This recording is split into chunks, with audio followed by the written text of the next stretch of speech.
Bismillahirrahmanirrahim. Assalamualaikum warahmatullahi wabarakatuh.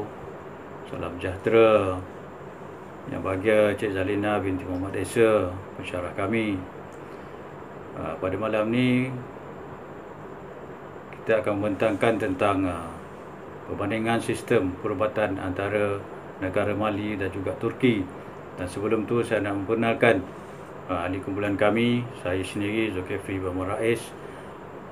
Yang kedua Rafi bin Tomino, yang ketiga Suhaizan bin Noh, yang keempat Muhammad Rafiq bin Husin, dan yang kelima Dinesh anak lelaki Murti. Dari segi pengenalan, pentadbiran awam merupakan badan yang akan melaksanakan pentadbiran di sebuah negara melalui dasar-dasar dan peraturan yang diwujudkan oleh kerajaan dalam sebuah negara untuk mencapai matlamat pentadbiran. Segala aktiviti dan juga sumber yang digunakan adalah diuruskan melalui dua bentuk pengurusan, iaitu pengurusan awam dan juga pengurusan swasta. Pentadbiran awam adalah satu proses menyatukan sumber-sumber dan menggunakannya melalui proses-proses perundangan, pengorganisasian, penstafan, pengarahan, pengawalan dan belanjawan di dalam sebuah negara bertujuan mencapai kesejahteraan ekonomi, politik dan sosial. Berhubung dengan latar belakang, yang pertama Mali. Mali adalah sebuah negara membangun dengan ekonomi dikuasai oleh pertanian dan juga perdagangan. Sebahagian besar, hampir 80% tenaga kerja terlibat dalam sektor pertanian. Ekonomi Mali masih terdedah kepada turun naik harga dalam dua sektor utamanya, iaitu emas dan juga kapas. Sebahagian besar aktiviti ekonomi tertempu di Niger, kerana lebih daripada 60% kawasan tanah negara itu adalah padang pasir atau separa gunung. Kita beralih kepada Turki. Turki adalah sebuah negara yang terletak bersempadanan antara benua Asia dan juga benua Eropah. Lokasinya yang strategik di persimpangan dua benua. Budaya Turki adalah gabungan unik budaya timur dan barat yang sering dilihat sebagai jambatan antara dua peradaban. Mulai tahun 1980-an, sejumlah kota di bahagian Asia di Turki yang dikenali sebagai Harimau Anatolia telah menunjukkan pertumbuhan ekonomi, terutamanya di sektor swasta. Ekonomi telah dilanda inflasi yang tinggi dan juga defisit fiskal yang tinggi.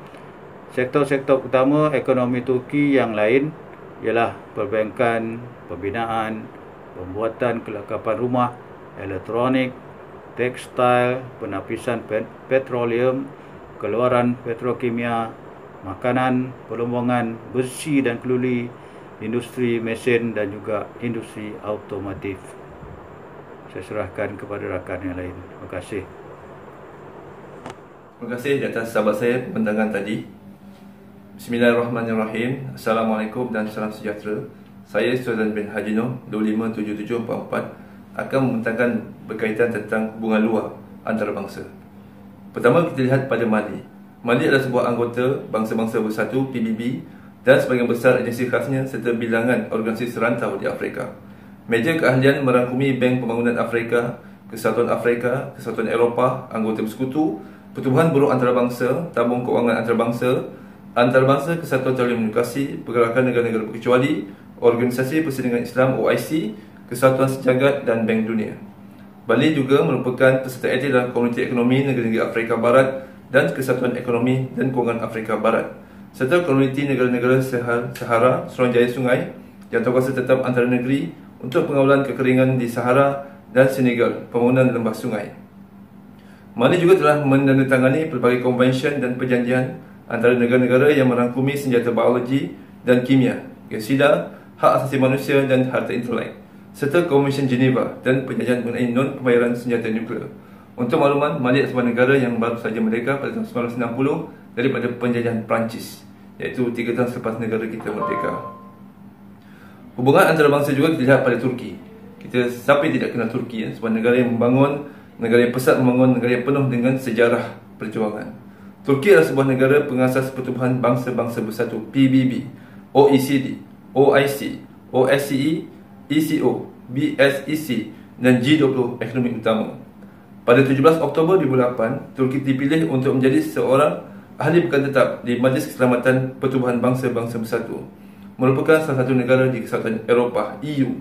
Satu lagi aspek penting dalam hubungan luar Turki ialah hubungannya dengan Amerika Syarikat. Atas dasar ancaman bersama dari Kesatuan Soviet, Turki telah menyertai NATO pada tahun 1952 untuk mengeratkan hubungan dua hala dengan Washington sepanjang Perang Dingin.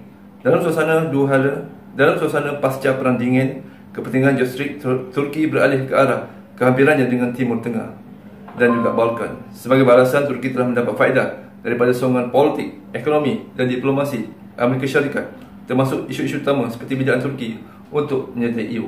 Dan pada kali ini, Turki telah berjaya untuk menyertai Kesatuan Eropah (EU). Terima kasih. Assalamualaikum dan salam sejahtera. Saya Rafi bin Tumino, nombor matris 257679. Terima kasih pada sahabat kita sebentar tadi yang membentangkan. So, saya sambung mengenai sektor dasar khusus yang kami pilih. Sektor dasar khusus yang kami pilih adalah mengenai topik kesihatan.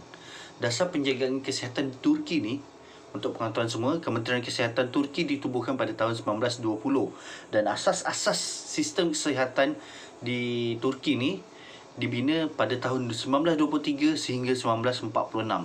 Pada tahun 1946, Pertubuhan Insurans Sosial dicipta untuk menyediakan insurans kepada semua sektor swasta dan pekerja awam. Pada tahun 1950, pencen pemerintah RF yang disebut Emekli Sandigi dibentuk untuk memberi perkhidmatan kepada pegawai-pegawai kerajaan, anggota tentera dengan pencen kecacatan, pentadbiran tempatan ahli majlis, pelajar sekolah dan ahli parlimen. Mengenai program transformasi kesihatan pula, pihak Turki memperkukuhkan perkhidmatan dengan meningkatkan lagi tahap perkhidmatan penjagaan kesihatan secara premier, meningkatkan autonomi pentadbiran dan kewangan, mempercepatkan akreditasi untuk perkhidmatan kesihatan yang berkelayakan dan berkesan, menyokong sistem kesihatan oleh pendidikan dan sains, tingkatkan dasar penjagaan rumah, mengeneralisasikan sistem telemedicine dan telehealth untuk menyediakan perkhidmatan jarak jauh dalam bidang pemeriksaan, meningkatkan kualiti dan menambah bilangan unit rawat terapi ICU di sana. Mereka juga berjaya menurunkan kadar kematian ibu dan anak ketika bersalin. Mengenai pembiayaan sistem penjagaan kesihatan ni, mereka melalui 3 sumber utama. Pertama, perbelanjaan kerajaan yang dibiayai melalui sistem cukai.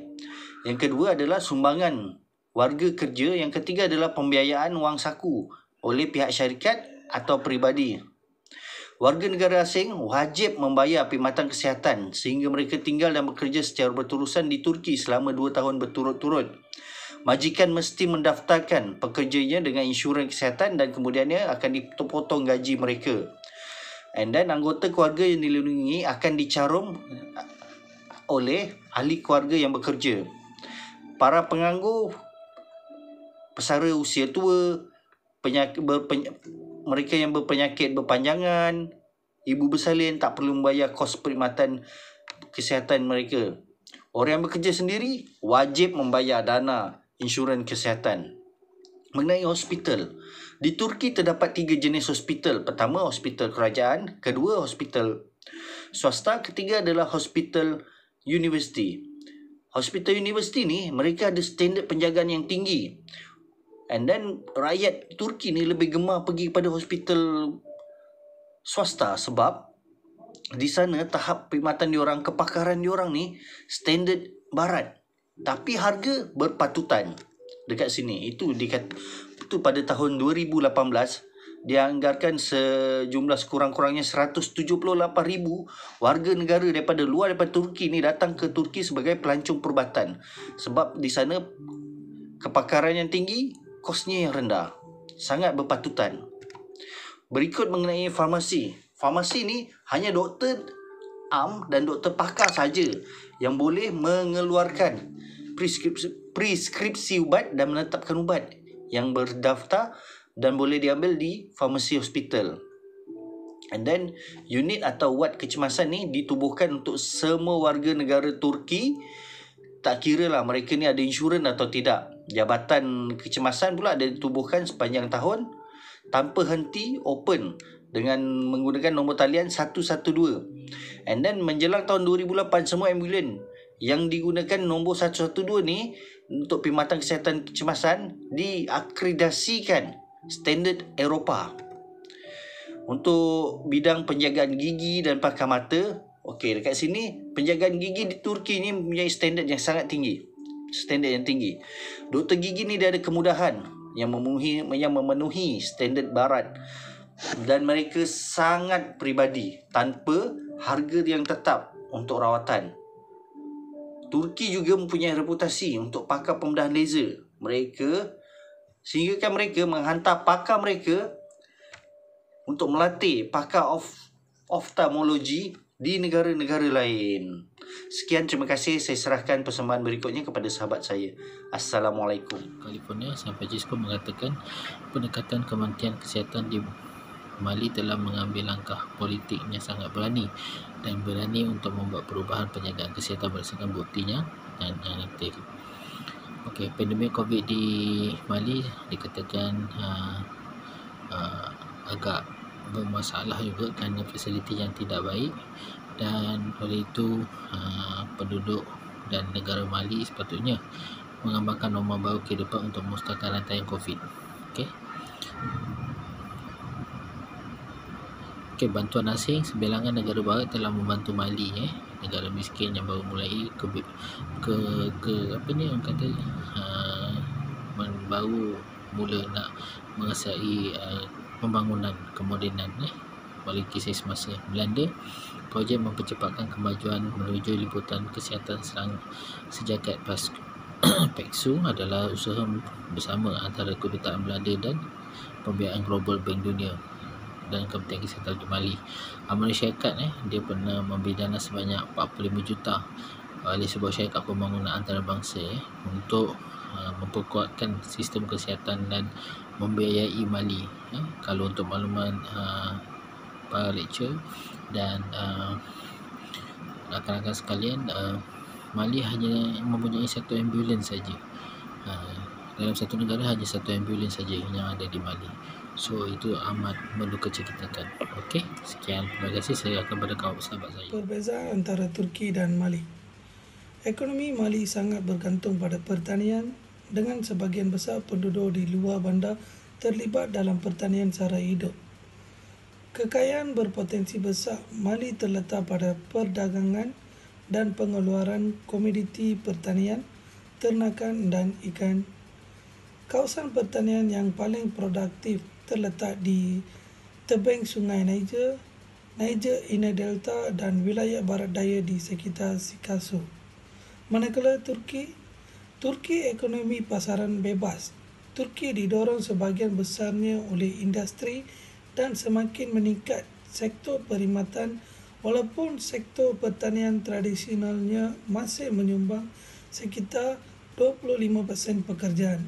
Industri otomotif, petrokimia dan elektronik telah bertambah penting dan melampaui sektor tekstil dan pakaian tradisional dalam campuran ekspor Turki. Kestabilan politik dan ekonomi. Terima kasih. Terima kasih di atas pembentangan sahabat-sahabat saya tadi.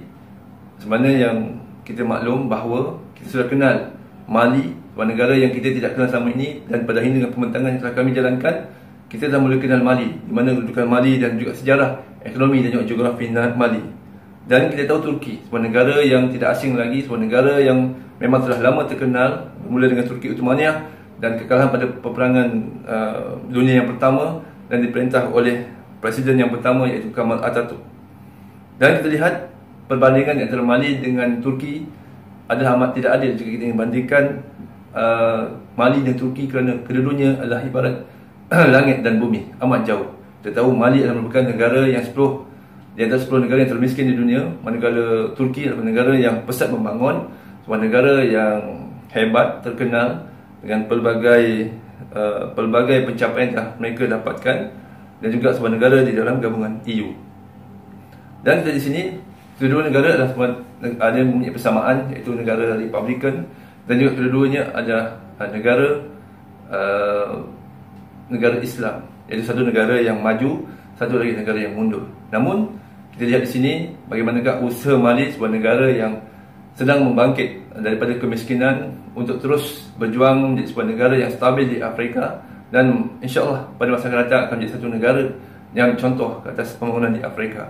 Manakala kita lihat Turki, sebuah negara sekular yang sedang menerapkan nilai Islam di negaranya, dan bagaimanakah mereka ingin membantu negara-negara muda seperti Mali ini untuk bangkit bersama untuk mencapai kesejahteraan dunia global. Untuk itu kita lihat di mana keadaan negara kita harus bersyukur.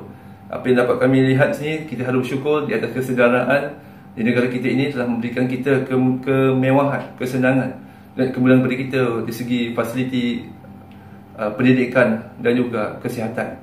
Sehingga hari ini kita masih lagi tidak menerima beban jika kita ingin mendapat rawatan di hospital kerajaan, kerana kerajaan telah menjaga kita daripada dalam perut sampailah kita ke umur usia yang telah berusia. Jadi itu bersyukurlah dengan apa yang ada. Kita bersama-sama dengan kerajaan, bersama-sama dengan rakyat kita agar dapat menjaga kemakmuran dan kedamaian, kestabilan negara kita, supaya Malaysia akan terus menjadi sebuah negara yang maju di bawah cetakan kita sendiri. Itu terima kasih di atas Miss dan berpeluang kepada kita untuk membuat perbezaan di antara negara iaitu Mali dan juga Turki, dan kita berharap agar kos ini akan terus sukses dan kita akan sama-sama berjaya, insya-Allah. Sekian, Assalamualaikum warahmatullahi taala wabarakatuh, dan terima kasih.